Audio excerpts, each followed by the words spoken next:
नमस्कार दोस्तों। दिल्ली में कई दिनों से चर्चा है कि दुनिया के सबसे प्रसिद्ध और देश के हर राज्य में एक मिसाल बनने वाले दिल्ली के शिक्षा मंत्री मनीष सिसोदिया जी की इतनी अच्छी इमेज होने के बावजूद लोग उनसे इतना प्यार करते हैं, इतनी सहानुभूति रखते हैं, इसके बावजूद भारतीय जनता पार्टी मनीष सिसोदिया जी को क्यों टारगेट बना रही है और क्या कारण है।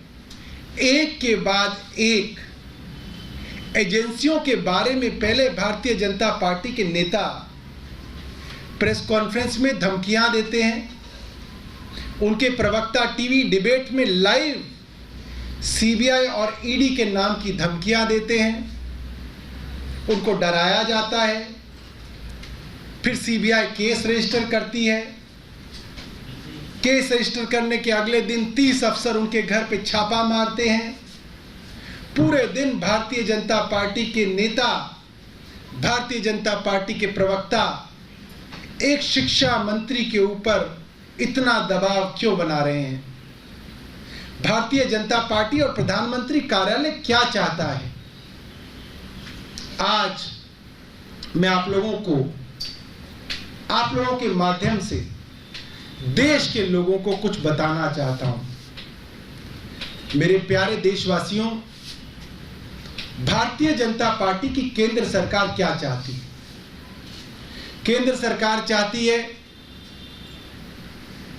महंगाई बढ़ती रहे, कोई विपक्ष का आदमी आवाज ना उठाए, बेरोजगार युवा सड़कों पे घूमते रहें, कोई विपक्ष से केजरीवाल उठ के प्रधानमंत्री जी से सवाल ना कर ले। डॉलर की हालत वो हो गई है कि रुपया इतना बुरा कभी इतिहास में नहीं गिरा, मगर दिल्ली के फाइनेंस मिनिस्टर मनीष सिसोदिया पलटकर केंद्र सरकार से दिल्ली की और देश की इकोनॉमी के बारे में कोई सवाल ना पूछ लें। मोदी जी के कॉर्पोरेट मित्रों को 10 लाख करोड़ के एनपीए की राहत हो जाए मगर इस पे सवाल ना उठे, कॉर्पोरेट टैक्स कम हो जाए मगर विपक्ष चुप रहे। तो ये किस मोडस ऑपरेंडी से भारतीय जनता पार्टी काम करती है, मैं आपको कुछ उदाहरण जो है देना चाहता हूं। और उसके सबसे बड़े उदाहरण हैं शुवेंदु अधिकारी, टीएमसी के नेता थे।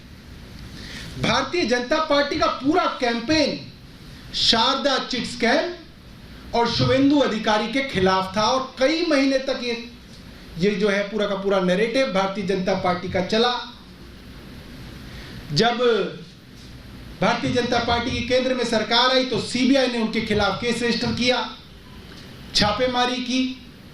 2017 में उनके ऊपर prevention of money laundering act PMLA के अंदर भी केस रजिस्टर किया गया और ईडी ने छापेमारी की, इंटेरोगेशन हुई, फिर उन्होंने भारतीय जनता पार्टी ज्वाइन कर ली।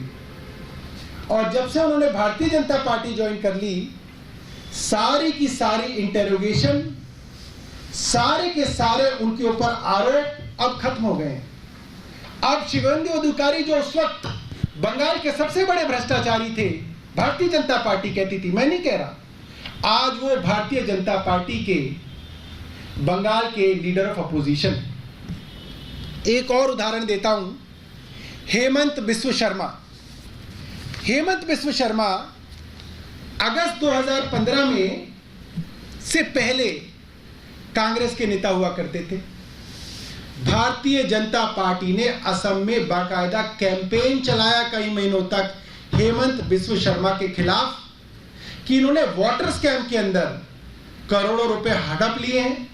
भारतीय जनता पार्टी ने बाकायदा बुकलेट निकाली हेमंत बिस्व शर्मा के नाम पे कि इनसे बड़ा भ्रष्टाचारी कोई नहीं हो सकता, और पूरी कैंपेन हेमंत बिस्व शर्मा के खिलाफ थी।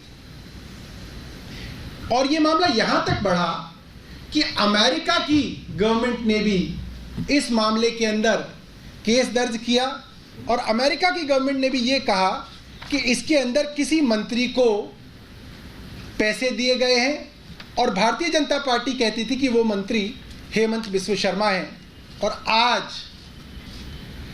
हेमंत बिस्व शर्मा असम में भारतीय जनता पार्टी के मुख्यमंत्री हैं।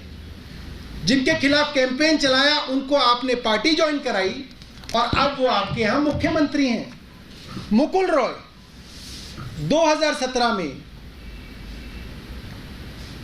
3 नवंबर 2017 में उन्होंने भारतीय जनता पार्टी ज्वाइन की, और भारतीय जनता पार्टी ज्वाइन करने से पहले मुकुल रॉय बंगाल के सबसे बड़ा भ्रष्टाचारी हुआ करते थे।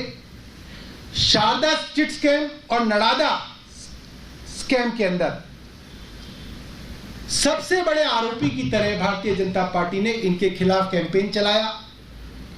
इनके ऊपर मुकदमे किए गए। इनके और इनके साथ 12 टीएमसी के लोगों का स्टिंग भारतीय जनता पार्टी ने रिलीज किया और खूब प्रचारित किया, और उसके बाद भारतीय जनता पार्टी के अंदर ये शामिल हो गए। और जब ये शामिल हो गए तो इनके ऊपर सारी इन्वेस्टिगेशन, सारी की सारी जो कार्रवाई है वो ठंडे बस्ते में चली गई। भारतीय जनता पार्टी ने इनका नाम लेना भी बंद कर दिया। इसके बाद मैं उदाहरण दूंगा नारायण राणे, महाराष्ट्र के गद्दावर नेता नारायण राणे के ऊपर भारतीय जनता पार्टी ने आरोप लगाए, कैंपेन चलाया, मनी लॉन्ड्रिंग का केस ईडी ने दर्ज किया। उसके बाद इनके ऊपर एक जमीन घोटाले के अंदर बड़ा कैंपेन भारतीय जनता पार्टी ने चलाया, और फिर भारतीय जनता पार्टी के अंदर आ गए, और ये सारे मामले जो है ठंडे बस्ते के अंदर चले गए। इस तरीके के मेरे पास 3 दर्जन मामले हैं